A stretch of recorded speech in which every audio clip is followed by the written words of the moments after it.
प्रिय दर्शकों, आप सभी को दीपावली की ढेर सारी शुभकामनाएं। माता लक्ष्मी कहती हैं, घर की ये 5 चीजें कभी दूसरों को नहीं देनी चाहिए। आज हम आपको माँ लक्ष्मी की एक प्राचीन कथा सुनाने जा रहे हैं। इस कथा के माध्यम से आपको पता चल जाएगा कि एक स्त्री को अपने घर की कौन सी चीजें दूसरों को नहीं देनी चाहिए। जो भी स्त्री यह चीजें दूसरों को दे देती है, माँ लक्ष्मी उसके घर को छोड़कर चली जाती है। इसीलिए दोस्तों, आप इस कथा को पूरा जरूर सुने, क्योंकि आधा अधूरा ज्ञान घातक होता है। जो भी इस कथा को पूरा सुनता है, माँ लक्ष्मी उसकी झोली खुशियों से भर देती है। तो चलिए बिना देरी किए आपको वह प्राचीन कथा सुनाते हैं। दोस्तों, पूर्व काल की बात है। मध्य देश में एक अत्यंत शोभायमान नगरी थी। उस नगरी में एक सुकन्या नाम की स्त्री अपने पति और सास ससुर के साथ निवास करती थी। सुकन्या एक पतिव्रता नारी थी, जो सत्य धर्म का पालन करने में तत्पर और गृह कार्य में दक्ष थी। सुकन्या का स्वभाव अत्यंत दयालु था। वह सदैव दूसरों की सहायता किया करती थी। सुकन्या का पति संजय एक वैश्य था। उसकी अनाज की एक दुकान थी।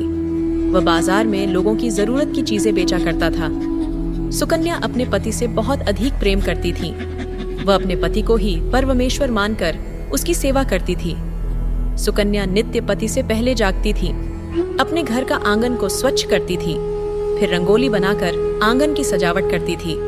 उसके बाद वह अपने घर को स्वच्छ करती, फिर स्नान आदि कार्य संपन्न करके वह तुलसी को जल देती थी और देवी देवताओं का पूजन करती थी। इस प्रकार से वह रोज अपने नित्य कर्म करती थी। सुकन्या ने कभी किसी का अनादर नहीं किया। वह सभी के साथ मधुर वाणी में बातें करती थी।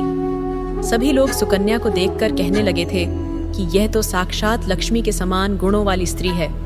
यह अपने परिवार का कितने अच्छे से ख्याल रखती है। इसके अलावा सुकन्या दान धर्म करते समय कभी अपने हाथ पीछे नहीं खींचती थी। उसके द्वार पर जो भी याचक आता, वह उसे दान दिए बगैर नहीं भेजती थी। उसके द्वार से कोई खाली हाथ नहीं जाता था। जो भी भूखा उसके द्वार पर आता, तो वह भरपेट भोजन करके ही लौटता था, जिससे उसके द्वार पर आए हुए सभी याचक अत्यंत प्रसन्न होकर उसे आशीर्वाद देकर लौट जाते थे। इतना ही नहीं, सुकन्या अपने पड़ोसियों की भी सहायता करती थी। उसके पड़ोस में जो भी गरीब और दुखी लोग रहते थे, उन्हें भी वह नित्य भोजन दिया करती थी। पड़ोसियों को जो जो चीजें लगती, सुकन्या बिना विचार किए ही दे दिया करती थी, जिस कारण से सुकन्या के पड़ोसी भी उसका बहुत अधिक सम्मान करते थे। वे कहते थे, अहो, ये सुकन्या तो साक्षात देवी है। देवी साक्षात माँ अन्नपूर्णा ने ही सुकन्या के रूप में जन्म लिया है। लोग जब भी सुकन्या की प्रशंसा करते, तो वे सभी उसके विषय में अच्छी बातें ही कहते। लेकिन लोगों की बातें सुनकर भी सुकन्या ने कभी घमंड नहीं किया। वह उन सभी को आदर और सम्मान से ही बातें किया करती थी। फिर एक दिन की बात है, सुकन्या की एक पड़ोसन उसके घर पर आती है। सुकन्या उसका स्वागत करती है और बड़े प्रेम से उसे कहती है, हे बहन, हमारे घर में तुम्हारा स्वागत है। आज किस कारण से तुम्हारा मेरे घर पर आगमन हुआ है? यदि कोई वस्तु चाहिए तो मुझसे मांग लो, मैं तुम्हारी अवश्य मदद करूंगी। सुकन्या की पड़ोसन कहती है, हे सुकन्या बहन, आज मेरे घर पर बहुत से रिश्तेदार आए हैं। उनके लिए मैं भोजन बना रही हूँ।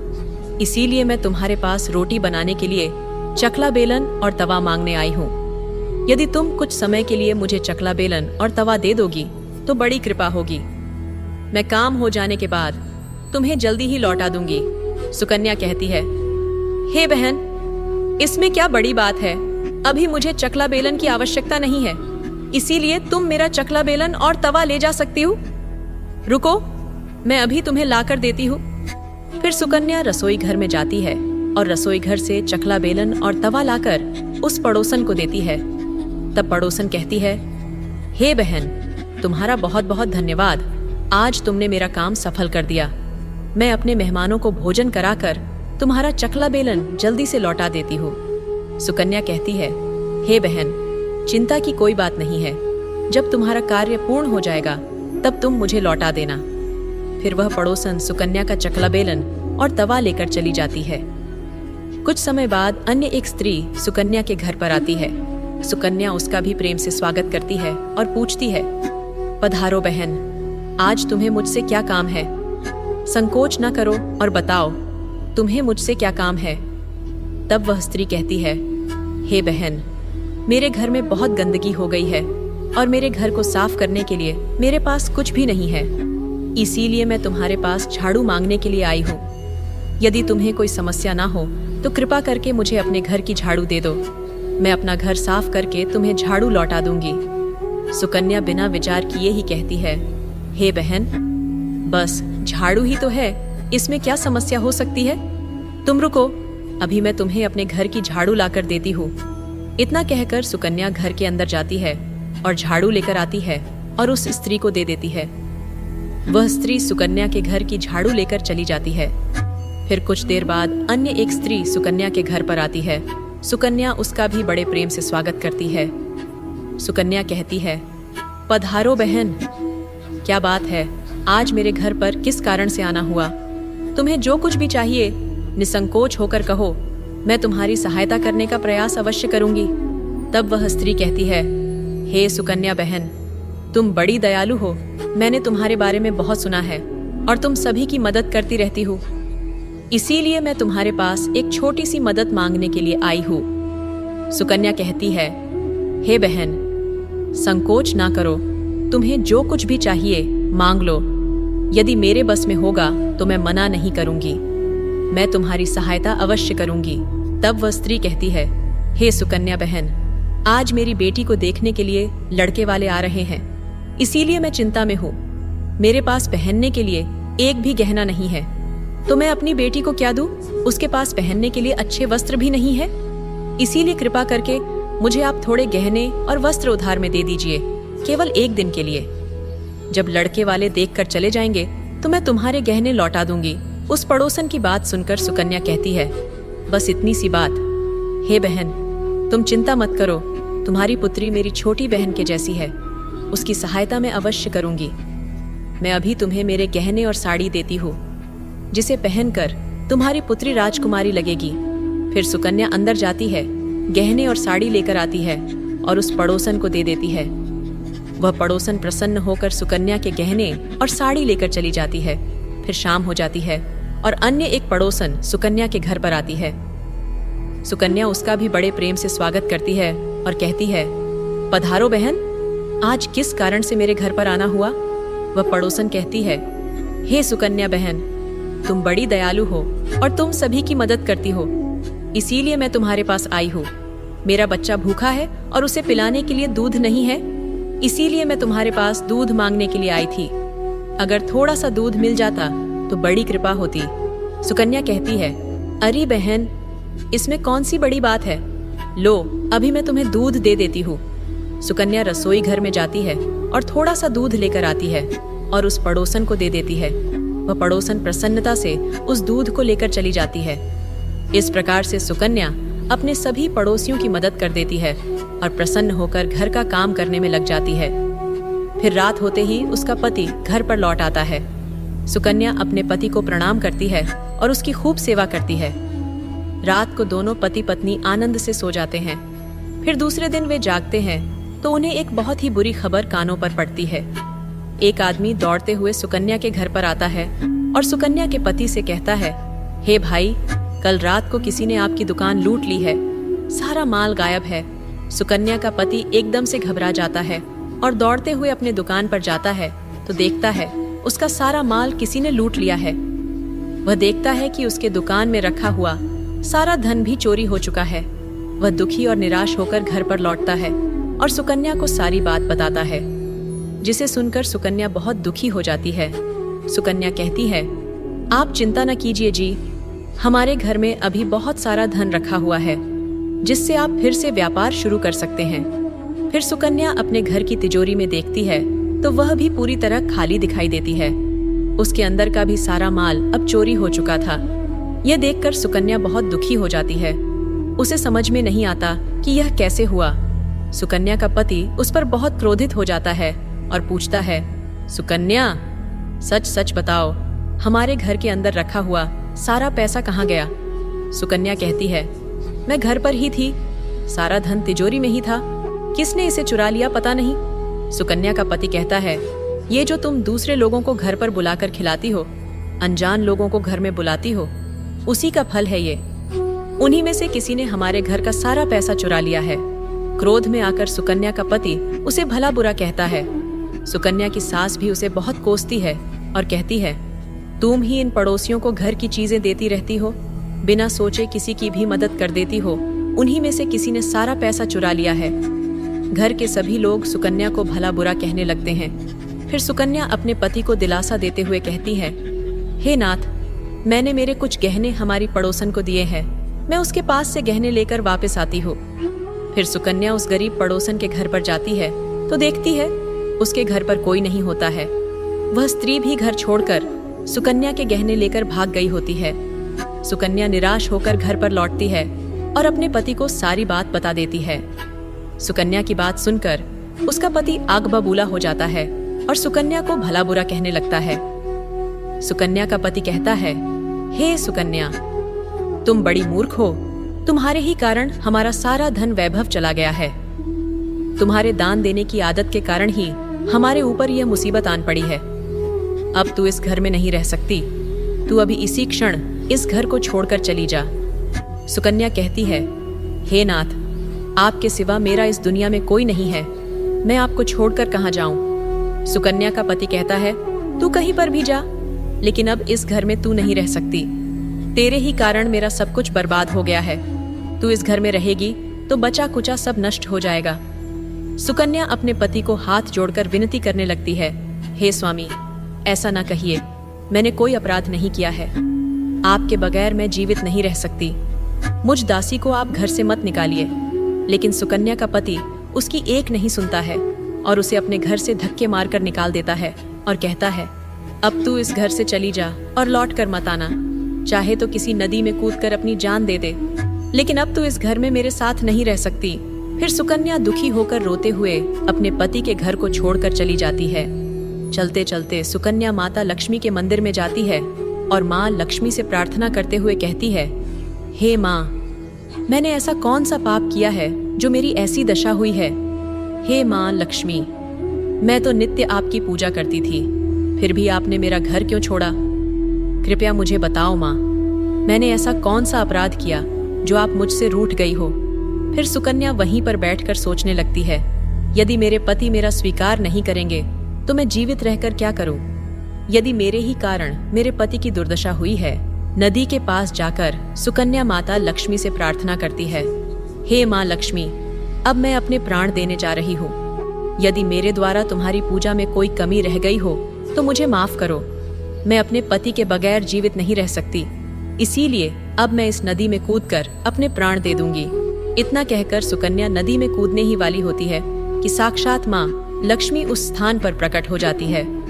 माँ लक्ष्मी सुकन्या से कहती है, रुक जाओ सुकन्या, रुक जाओ पुत्री, तुम यह क्या कर रही हो। सुकन्या आंखें खोलकर देखती है कि साक्षात माँ लक्ष्मी उसके सामने खड़ी है। माँ लक्ष्मी के दर्शन करके सुकन्या बहुत प्रसन्न हो जाती है और माँ को बारंबार नमस्कार करते हुए कहती है, हे माँ लक्ष्मी, मुझे क्षमा करो, मैं बहुत बड़ा पाप करने जा रही थी। देवी लक्ष्मी कहती हैं, हे सुकन्या, मनुष्य को स्वयं अपने प्राण नहीं लेने चाहिए, यह महापाप है। ईश्वर ने जो शरीर प्रदान किया है उसे ऐसे नष्ट नहीं करना चाहिए। सुकन्या कहती है, हे माँ, मैं विवश हूँ, मेरे पति ने मेरा त्याग किया है और स्त्री को अपने पति को छोड़कर नहीं रहना चाहिए। मैं अपने पति को छोड़कर जीवित नहीं रह सकती, इसी कारण से अपने प्राण देने जा रही हूँ। देवी लक्ष्मी कहती है, हे सुकन्या, मैं सब कुछ जानती हूँ और यह भी जानती हूँ कि तुम्हारे पति ने तुम्हारा त्याग क्यों किया है। ये सब तुम्हारी ही भूल के कारण हुआ है। तुमने अनजाने में कुछ ऐसा चीजों का दान किया था जिस कारण से मुझे तुम्हारा घर छोड़कर जाना पड़ा। जो भी स्त्री अपने घर की इन चीजों को दूसरों को दे देती है, उनके घर में मेरा वास नहीं होता है। मैं उन वस्तुओं के साथ ही उनका घर छोड़कर चली जाती हूँ। तब सुकन्या कहती है, हे माँ, ऐसी वह कौन सी वस्तुएं हैं, कृपया आप मुझे बताइए, मैंने कौन सी वस्तुओं का दान किया जिस कारण से आपने मेरे घर का त्याग किया है। देवी लक्ष्मी कहती है, हे पुत्री, अब तुम ध्यान से सुनो, मैं तुम्हें उन चीजों के बारे में बताती हूँ जो किसी भी स्त्री को दूसरों को नहीं देनी चाहिए। इन चीजों का दान करने पर मैं उस घर को छोड़कर चली जाती हूँ। हे सुकन्या, सबसे पहली वस्तु है चकला बेलन और तवा। किसी भी स्त्री को अपने घर का चकला बेलन और तवा कभी दूसरों को नहीं देना चाहिए। रसोई घर में इन वस्तुओं का महत्व सबसे अधिक होता है। इन वस्तुओं की पवित्रता सदैव ही बनी रहनी चाहिए। इन्हीं वस्तुओं से भगवान विष्णु को प्रसाद बनाया जाता है और तवे पर बनी पहली रोटी भी गाय को खिलाई जाती है। इसीलिए इन वस्तुओं को हमेशा स्वच्छ और शुद्ध रखना चाहिए। दूसरों को देने पर ये अपवित्र हो सकती है और फिर इनका उपयोग करना अशुभ फल प्रदान करता है। इसीलिए सुकन्या, तुमने अपने रसोई घर के चकला बेलन और तवा अपनी पड़ोसन को देकर पहली सबसे बड़ी भूल की है। आगे माँ लक्ष्मी कहती है, हे सुकन्या, अब तुम दूसरी वस्तु के विषय में सुनो। तुमने अपनी पड़ोसन को अपने घर में रखी हुई झाड़ू ही दे दी। जिस वस्तु में मेरा सदैव वास होता है, जो वस्तु मुझे सबसे अधिक प्रिय है, तुमने उसे ही दूसरे को दे दिया, तो फिर मैं तुम्हारे घर में कैसे ठहरती? हे सुकन्या, जो स्त्री अपने घर की झाड़ू दूसरों को दे देती है, मैं उसके घर को त्याग देती हूँ। झाड़ू से घर की स्वच्छता की जाती है और जहाँ पर स्वच्छता होती है उसी स्थान पर मेरा वास होता है। ध्यान में रखना सुकन्या, घर में झाड़ू को हमेशा छिपा कर रखना चाहिए। झाड़ू पर बाहरी व्यक्ति की दृष्टि भी नहीं पड़नी चाहिए। झाड़ू एक अत्यंत पवित्र वस्तु है। इसे पैर नहीं लगाना चाहिए और इससे कभी विष्ठा आदि प्रकार की गंदगी साफ नहीं करनी चाहिए। माँ लक्ष्मी कहती है, हे सुकन्या, अब तुम तीसरी वस्तु के विषय में सुनो, जो एक स्त्री को कभी दूसरों को नहीं देनी चाहिए। वह वस्तु है आभूषण। एक स्त्री को अपने आभूषण कभी अन्य महिला को नहीं देने चाहिए। मैं सदैव ही आभूषणों में वास करती हूँ। स्त्री के 16 श्रृंगार में गहनों का बहुत अधिक महत्व होता है। एक विवाहित स्त्री को अपने आभूषण कभी अन्य स्त्री को पहनने के लिए नहीं देने चाहिए। जो स्त्री अपने आभूषण अन्य स्त्रियों को देती है, उसके जीवन में दुर्भाग्य आता है। हे सुकन्या, अब मैं तुम्हें चौथी वस्तु के विषय में बताती हूँ। किसी भी मनुष्य को शाम हो जाने के बाद कभी सफेद रंग की वस्तुओं का दान नहीं करना चाहिए, किंतु तुमने शाम के समय दूध का दान किया था। शाम को दूध का दान करने से जीवन में दुर्भाग्य आता है। शाम को सफेद रंग की चीजें दान करने से मनुष्य के जीवन में अशुभ काल आता है। माँ लक्ष्मी कहती है, हे सुकन्या, अब मैंने तुम्हें उन सभी वस्तुओं के बारे में बता दिया है जिनका कभी दान नहीं करना चाहिए। ये वस्तुएं कभी दूसरों को उधार में अथवा उपयोग के लिए नहीं देनी चाहिए। सुकन्या कहती है, हे माँ लक्ष्मी, मुझसे बड़ी भूल हो गई। मैं इन बातों से अनजान थी। कृपया मुझे क्षमा करो और अब मुझे प्रायश्चित करने का उपाय बताओ। देवी लक्ष्मी कहती है, हे सुकन्या, तुमने प्रायश्चित पहले ही कर लिया है, इसीलिए अब तुम अपने घर पर लौट जाओ। मैं तुम्हें तुम्हारा संपूर्ण वैभव और धन संपत्ति लौटा देती हूँ। इतना कहकर माँ लक्ष्मी उस स्थान से अंतर्ध्यान हो जाती है। फिर सुकन्या भी माँ लक्ष्मी को धन्यवाद करती है और उस स्थान से घर की तरफ जाने लगती है। तभी उसका पति ढूंढते हुए उसी की तरफ आ रहा होता है। वह सुकन्या के पास आकर उससे क्षमा मांगता है और कहता है, हे सुकन्या, मुझे माफ करो। मैंने तुम्हें बहुत भला बुरा कहा था। तुम तो साक्षात देवी के समान हो। माँ लक्ष्मी की कृपा से हमें अपना सारा धन वैभव वापस मिल गया है। जिन लोगों ने हमारा धन लूटा था, उन सभी ने हमारा धन हमें लौटा दिया और तुम्हारा नाम लेते हुए क्षमा मांग ली है। ये सुनकर सुकन्या बहुत प्रसन्न होती है और अपने पति के साथ घर पर लौट जाती है। माँ लक्ष्मी की कृपा से सुकन्या के घर में फिर से सुख समृद्धि आती है और उसके बाद से सुकन्या ने अपने घर की ये 4 चीजें कभी दूसरों को नहीं दी। तो दोस्तों, उम्मीद है आपको यह कथा पसंद आई होगी। वीडियो को लाइक जरूर करें और कमेंट में जय माँ लक्ष्मी जरूर लिखें। साथ ही चैनल को सब्सक्राइब करें। आप सभी का धन्यवाद।